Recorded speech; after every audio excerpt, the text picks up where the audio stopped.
আসসালামু আলাইকুম। কেমন আছেন সবাই? আশা করি ভালো আছেন। আমি আলহামদুলিল্লাহ ভালো আছি। আজকে আমি এই প্রথমবার কোনো ভিডিও নিয়ে আসছি আপনাদের মাঝে ইউটিউবে। আমি আসলে কোনো ইউটিউবার না, ব্লগার না। এমনিতেই একটা ভিডিও বানাইলাম, ভালো লাগছে। আর আমার ছেলে দেখতেছেন ভিডিওর মাঝে নাম হচ্ছে আইমন। ওরা আসলে দেশ থেকে আসছে গত ১ মাস হয়েছে। ওদেরকে ভিজিট ভিসা নিয়ে আসছি।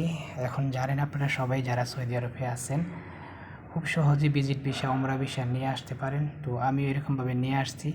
তো আজকে আমি যে সাইডে ডিউটি করি সেই সাইডে আনছি আমার ছেলেকে। তো অনেকটা আনন্দিত, ফাউন্টেন দেখে, ঝর্ণা দেখে অনেকটা আনন্দিত ও। তো এখানে একটু সময় কাটানোর জন্য নিয়ে আসছি। আপনারা যারা অনেক দিন ধরে সৌদি আরবে থাকেন, অনেকেই দেশে যান না, ইচ্ছা করলে কিন্তু খুব সহজেই এখন পরিবার নিয়ে আসতে পারেন। তো আমি এই নিয়ে আরেকটা ভিডিও করবো, ইনশাল্লাহ আলোচনা করব কীভাবে পরিবার নিয়ে আসবেন, কী আসবে বিষয়। তো আজকে ছোট্ট করে একটা ভিডিও করা। তো আমার ছেলে দেখেন এখানে অনেকটা আনন্দিত। তো ছেলের মাও আসছে। তো আজকে এই পর্যন্তই। আশা করি আপনাদের ভিডিওটি ভালো লাগছে। আমি নেক্সট ভিডিওতে বলবো কীভাবে পরিবার নিয়ে আসবেন, কীভাবে রাখবেন ৩ মাস, এর চাইতে বেশি কীভাবে রাখতে পারবেন। ধন্যবাদ জানাই সবাইকে। আল্লাহ হাফেজ।